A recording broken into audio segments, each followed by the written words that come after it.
And welcome to the Cardinals Nest 2.0. I'm Dean Beckman, the faculty athletics representative for St. Mary's. My co-host is Donny Nadeau, the sports information director for the Cardinals.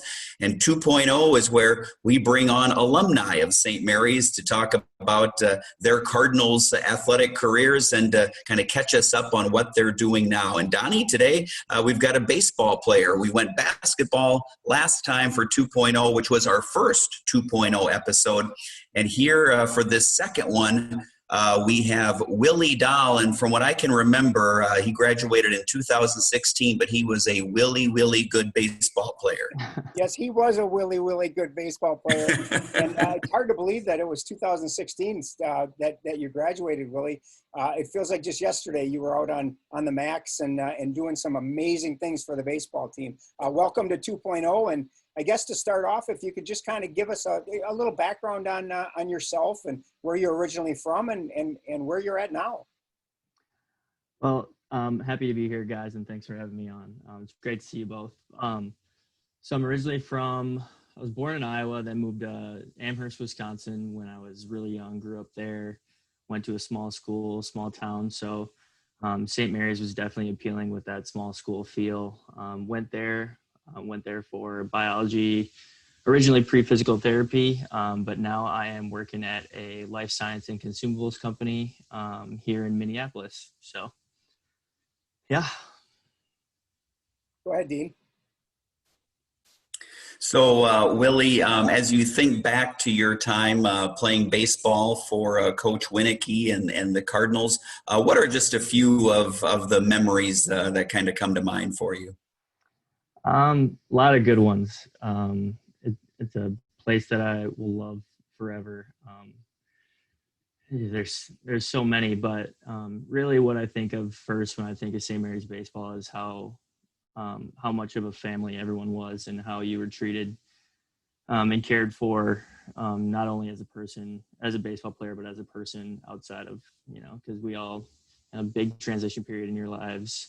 And without St. Mary's baseball, that transition would have been a lot more difficult than, it already was, moving away from home. And I remember I actually went up to Winicky's office more than a few times freshman year and was kind of like, I don't even know what to do. I went in there and just sat down, didn't have anything to say.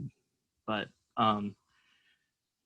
grew out of those times and really just the memories on and off the field. I'll cherish them forever for sure.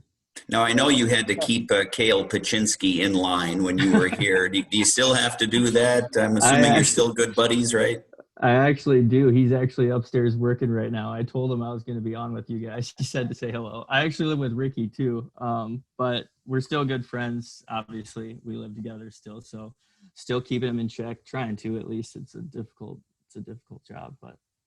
Willie, talk a little bit about, because I've talked to several baseball alums, during my time here as SID, but it really does seem like as St. Mary's is a family, it really does seem like the baseball program is such a close-knit group and that you really do stay in contact with a lot of people. You talk about making lifelong friends, but it just seems with baseball, if you talk to one baseball person, they're always talking about 5 more that they're in constant contact with.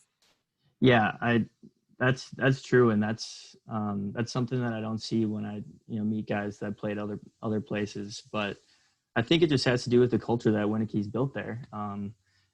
You get there, and as a freshman, you're not treated like a freshman. You're treated as just another guy on the team, and that's from top to bottom. The seniors did that when I was there. It made me feel comfortable, and those are guys that you look up to, and I'm still friends with, like you said, I'm still friends with the guys that played 4 years ahead of me. And then we have a lot of great events, like those golf outings or, alumni weekend or stuff that the baseball team sets up where we can get together more often. And a lot of guys up here living in the cities, we do stay in touch. And I think it is just a lot of the things that Winicky put into place. We do a retreat every year where we come together. It's just the baseball team on campus usually, and we talk to each other about other things than just baseball. We get to know each other on a different kind of level, and when And I think that carries over to the field too. You get to know a guy personally.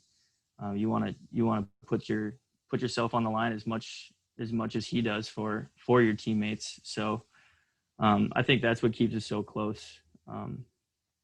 Yeah, you just built a brotherhood that, yeah, like you said, is going to last hopefully forever. So. You know, you look at your 4 years, and like I said earlier, it's hard to believe it's been 4 years since you were out of school. But have you had a chance now that you've graduated, and have you had a chance to kind of sit back and maybe just talk a little bit about the accomplishments of the team that you had for those 4 years? Yeah, honestly, going there, I didn't know much about the program's history. When we got there, I know they just came off a playoff run that apparently wasn't too common for St. Mary's baseball. But that changed the culture. I think that started with the group of guys that were above me, with, Paul Lanasa, Mike Varenchek, Tesmer, those guys that, kept that culture there and really taught the young guys and,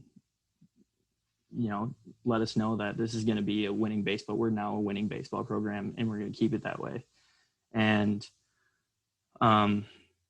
freshman year, I think we went on, we got to the playoffs, got knocked. It was a weird year. It was 16 playoff. That was kind of funky. And I remember we were on the bus and Winnicky got a call and we thought we were not even going to be in the playoffs because of something happened. But, that from going to there to where, hey, we kind of went through the steps of, we're kind of a contender now, like no one expects us to be. And then by the time my group ended up leaving, it was more of, hey, these guys are contenders and we expect them to be up there. So it definitely changed from the time I was there, but that just goes to the group of guys that were there and ahead of us, and bringing in good guys below us to, keep that culture there and keep that winning tradition alive for sure.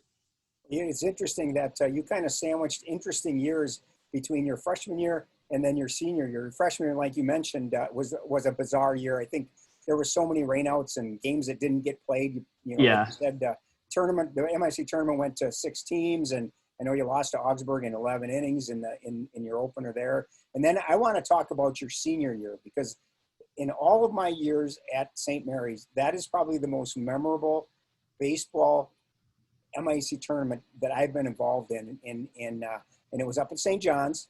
Yeah. You lost your first game, but then you came back and you played Hamlin in the second game. And Yeah. I don't know if you remember, it was 19-2 that you beat them in the cold. If you can you talk a little bit about that game? Because that was, to me, one of the most crazy games that I've been a part of.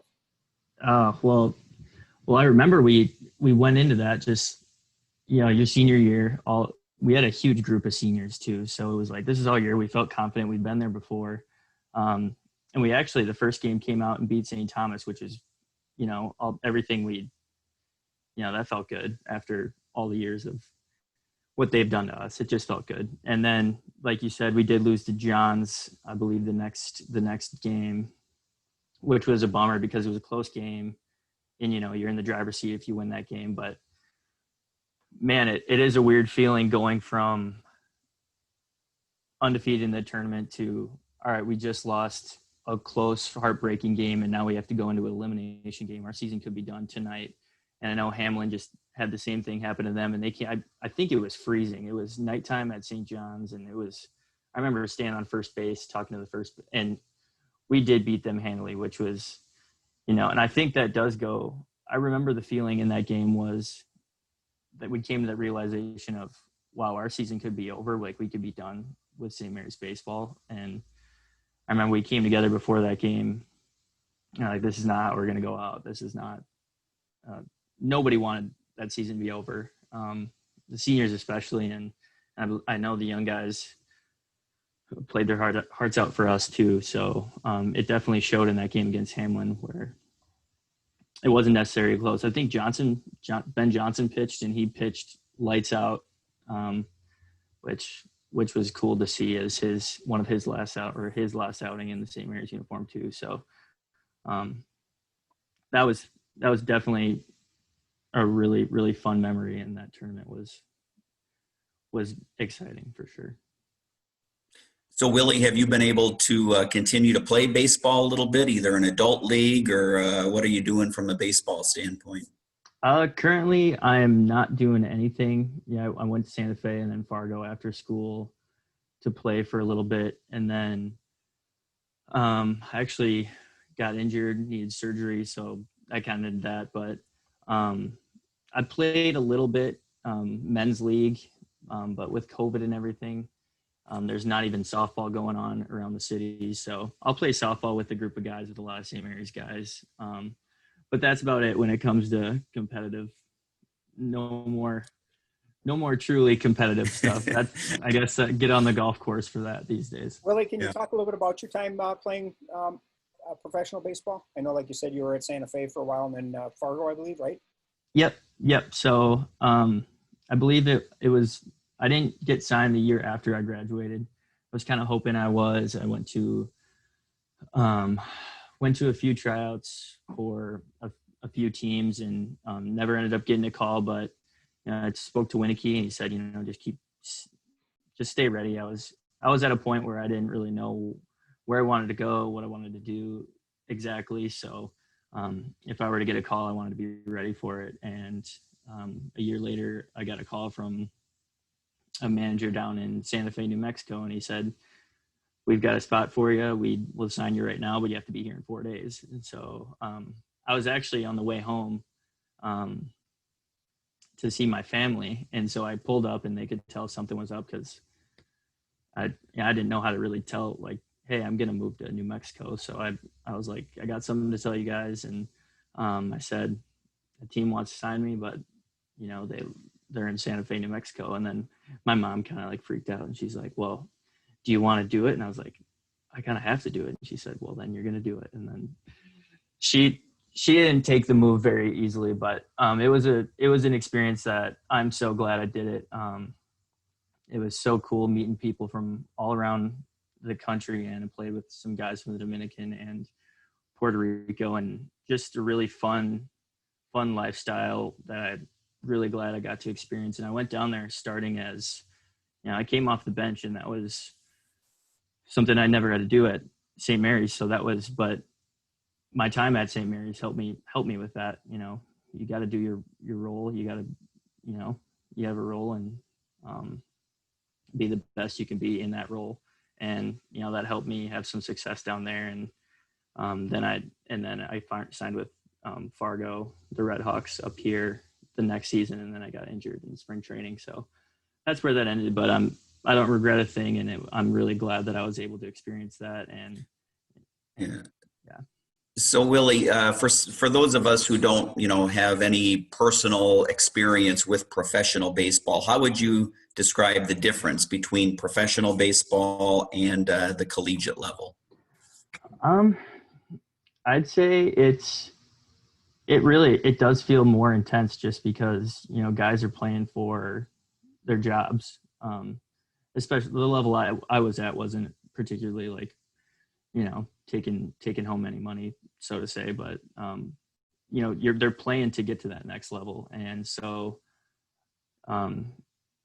there were a lot more individuals playing for themselves, which is fair, but definitely in the collegiate level, it's more of, especially at Division III, you're here because you want to play baseball and you love baseball, and it's more, you feel more of a family in that aspect of things. I was lucky to have a good group of guys in Santa Fe, but there are guys where it is more intense, and it's like you got to perform or you won't be here. So that was, I'd say, the biggest difference. Dean, one of the reasons we had Willie on, first off, was, I just wanted to talk to him again. But secondly, he's a really, really good baseball player. And I know it's only like a 20-minute show, so I can't go through all of his accolades, but there's a lot of them. I mean, he is, if you go to the St. Mary's record book, career or single season, he's at the top in virtually every offensive category. And I know Willie doesn't want to hear about how good Willie was, but he is one of only 2 people in all of St. Mary's baseball history that's had 200 hits for a career. And to me, that's an accomplishment that definitely needs to be brought out. And I tried to be very careful because my phone was ringing as we were doing this interview and Willie was talking, and I got a phone call and then a text from Coach Winicky. And I want to read you what he says because I think this is pretty cool. It says, "Love Willie, the very best day in and day out leader we have had in the time I have been here. The reason being is Willie treated all of his teammates like they were the best player on the team. Willie is a Hall of Fame player and more so a Hall of Fame person and teammate."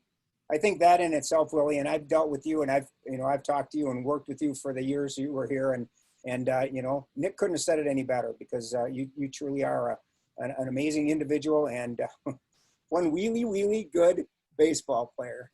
I really appreciate that. That means a lot. Well, and Willie, I'm not on a committee that does any of the selections for the M Club Hall of Fame ceremony, but it sounds to me like you might want to start brushing up on a speech. I don't know. maybe not in the near future, but eventually it sounds like. Hey, Willie, before we go, can you talk a little bit? Have you been able to come down and see the clubhouse? I have. How about your thoughts on that? I think it's awesome. I mean, it was tough walking through thinking, wow, this would have been nice to have when we were here, but it's cool that we were able to give back, and that was just a great thing for the program to have, not only for recruiting, but it's just another place to where the guys can go and hang out and stay tight knit like we have been in the past, and like I said, that'll carry over to the field. But just a great thing to have for the program, and really happy for Coach and those guys. So. All right, Willie Doll, thanks for joining us on the show. 2016 graduate of St. Mary's, doing great things now. I appreciate having you on the show. Thanks, Willie. Yeah, I appreciate it. Thanks for having me, guys. Yeah, and hey, do me a favor, say hi to Kale and Ricky for me. I will. All right, sounds good. All right, that's going to do it for Cardinals Nest 2.0. Thanks for watching.